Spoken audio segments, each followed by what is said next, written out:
الحمدللہ رب العالمین والصلاة والسلام علی رسولہ الکریم اما بعد فاعوذ باللہ من الشیطان الرجیم بسم اللہ الرحمن الرحیم وَاعْلَمُوا أَنَّ فِيكُمْ رَسُولَ اللَّهِ صدق اللہ العظیم۔ واجب الاحترام سامعین، السلام علیکم ورحمۃ اللہ وبرکاتہ۔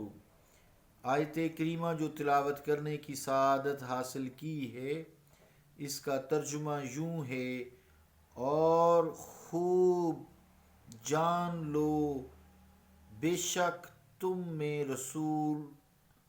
رسول اللہ ہیں۔ اللہ کا قول سچا ہے جو بڑی ہی عظمت والا ہے۔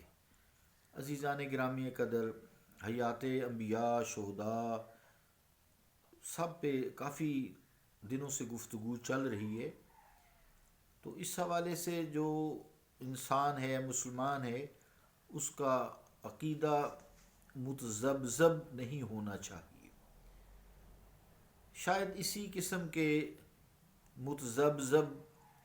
متذبذب العقائد، جن کا عقیدہ متذبذب ہوتا ہے، شک شبے والا ہوتا ہے، ایسے ہی سنا کے ہوتا ہے، ایسے مسلمانوں کی مسلمانی سے تنگ آ کر حضرت امیر خسرو رحمۃ اللہ علیہ دہلوی نے فرمایا تھا، مصرع ہے: کافر عشقم مسلمانی میرا درکار نیست، یعنی میں کافر عشق ہوں، مجھے اس قسم کی مسلمانی کی ضرورت نہیں جس میں ایک طرف اقرار بھی ہو اور دوسری طرف انکار بھی ہو۔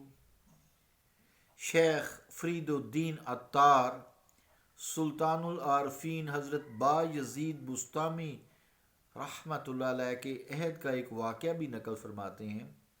وہ لکھتے ہیں: گبر را گفتند کہ مسلمان شو، گفت اگر مسلمانی ایست کہ با یزید کند، من طاقت ندارم و نتوانم کرد، و اگر نیست کہ شما کنین بدی ہیچ اختیار ندارم۔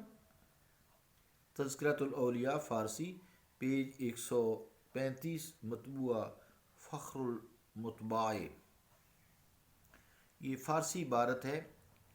اس کا مطلب یہ ہے جو شیخ فرید الدین عطار رحمۃ اللہ علیہ نے فرمایا ہے کہ لوگوں نے ایک آتش پرست سے کہا کہ تم مسلمان کیوں نہیں ہو جاتے؟ اس نے جواب دیا کہ اگر مسلمانی اس کا نام ہے جو با یزید کے پاس ہے تو میں ایسا مسلمان بننے سے رہا، یعنی وہ بہت بلند مقام ہے، اس تک رسائی میرے بس کی بات نہیں ہے، اور اگر مسلمانی اسے کہتے ہیں جو تم لوگ کر رہے ہو تو اس سے میں کافر ہی بھلا۔ عزیزان گرامی قدر، مطلب اس کا یہ تھا کہ اگر مسلمان بننا ہے تو حضرت با یزید بسطامی رحمۃ اللہ علیہ جیسا مسلمان بن کر مسلمانی کا حق ادا کرنا چاہیے۔ اگر ایسے نہیں بن سکتے تو پھر ایسی مسلمانی کا کیا کرنا؟ بہرحال ایون دیٹ، یہ بزرگوں کی باتیں ہیں، معرفت والی ہوتی ہیں۔ مسلمان خواہ کتنا ہی گناہ گار کیوں نہیں ہے، مسلمان خواہ کتنا ہی گناہ گار کیوں نہیں ہے، وہ کافر سے اچھا ہے۔ ایمان کفر پر کئی درجے بھاری ہے، یہ بھی ساتھ عقیدہ اپنا ذہن میں رکھیں۔ تو ایسی مسلمانی جس میں اقرار بھی ہو، انکار بھی ہو، وہ ٹھیک نہیں۔ انسان کو پختہ اور مکمل مسلمان بننا چاہیے، پوری طرح دائرہ اسلام میں داخل ہونا چاہیے، پھر یا تو جید قسم کا کافر ہو جائے، دنیا تو چلو موج کی گزارے، استغفر اللہ، معاذ اللہ ثم معاذ اللہ۔ بہرحال مسلمان کافر سے چاہے مسلمان کتنے ہی گناہ گار کیوں نہیں ہے، بہت بہتر ہے۔ وہ کہا ہے نا، پھر دو رنگی چھوڑ دے یک رنگ ہو جا، دو رنگی چھوڑ دے یک رنگ ہو جا، سراسر موم ہو یا سنگ ہو جا۔ یہ ایک ایک رنگ اپنانا چاہیے نا. نصیر الدین شاہ صاحب فرماتے ہیں ایک طرف دل ہو جائے، ایک طرف دل ہو جائے، ان کا ہو یا میرا ہو، ایک طرف ہو. تو خلاصہ کلام پھر یہ نکلا کہ افراد امت رسالت مآب صلی اللہ تعالیٰ علیہ وآلہ وسلم کی ذات اقدس کو زندہ سمجھتے ہوں. وہی جو آپ کو زندہ سمجھتے ہیں وہی امہات المومنین، اہل بیت اور صحابہ کرام رضوان اللہ تعالیٰ اجمعین کی عزت و حرمت کا پاس کر سکتے ہیں. گویا جو لوگ صحابہ کرام اور امہات المومنین اور اہل بیت کے حق میں برے خیالات یا معاذ اللہ ایسے الفاظ استعمال کرتے ہیں، وہ در حقیقت رسول خدا صلی اللہ علیہ وآلہ وسلم کی حیات کے قائل ہی نہیں ہیں. اسی طرح جو لوگ اہل بیت کرام کی شان میں گستاخیاں کرتے پھرتے ہیں وہ بھی رسالت مآب صلی اللہ تعالیٰ علیہ وآلہ وسلم کی حیات کے قائل نہیں ہیں. کیونکہ اگر انہیں اس بات کا یقین ہوتا کہ رسول خدا صلی اللہ علیہ وآلہ وسلم ہم میں موجود ہیں اور ہمارے اقوال و اعمال کا مشاہدہ فرما رہے ہیں، تو وہ ہرگز ایسا نہ کر پاتے، ایسا کبھی نہ کر پاتے.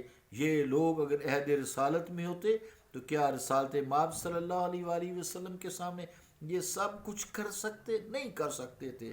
ظاہر ہے کہ آپ کو دیکھ کر اور موجود پا کر کسی مسلمان کی جرت نہیں ہو سکتی تھی کہ وہ ایسا کر سکے.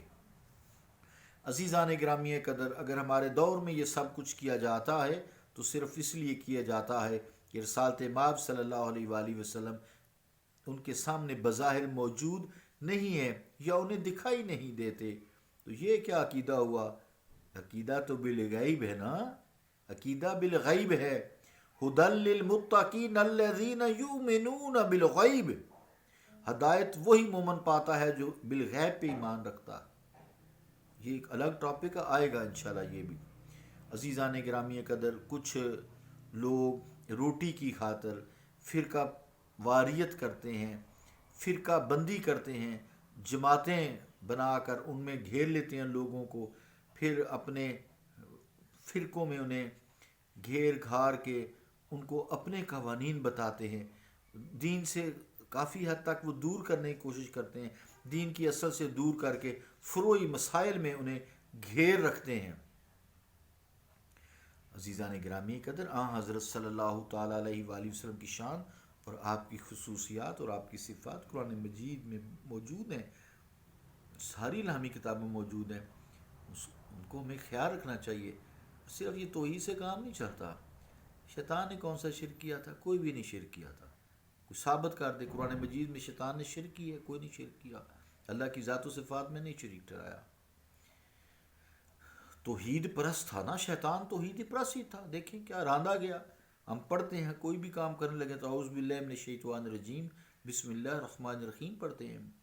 اگر خداوند عالم ایمان بالتوحید کے بعد، توحید کا درجہ یقیناً اول ہے چونکہ اس کا تعلق اللہ سے ہے، اللہ اکبر ہے، اللہ سب سے بڑا ہے. تو اگر ایمان جو ہے بالتوحید کے بعد کسی چیز پر دین اسلام زور دیتا ہے تو اقرار رسالت اور آپ کے عقیدہ ختم نبوت پر زور دیتا ہے. اگر کسی کو حضور صلی اللہ علیہ وآلہ وسلم سے عقیدت و محبت نہیں، آپ کے ارشادات کا احترام اور پاس نہیں، تو اسے توحید کیا فائدہ دے گی؟ کچھ بھی نہیں دے گی. صرف توحید کا شیطان بھی ہے قائل، مگر نصیر الدین شاہ صاحب فرماتے ہیں، نصیر الدین شاہ صاحب رحمت اللہ علیہ، چراغ گولڑا شریف، صرف توحید کا شیطان بھی قائل ہے مگر شرط ایمان ہے محمد کی اطاعت، یہ نہ بھول. عزیزان گرامی قدر، بہرحال جو خوش بخت رسالت مآب صلی اللہ تعالیٰ علیہ وآلہ وسلم کی ذات کو صمیم قلب اور یقین کامل کے ساتھ اپنے سامنے موجود محسوس کرتے ہیں اور سمجھتے ہیں، وہ کوئی ایسا عمل نہیں کر سکتے. ٹھیک ہے، شیطان پھر بھی راستے میں حائل ہو جاتا ہے، اس تصور کو ختم کر دیتا ہے.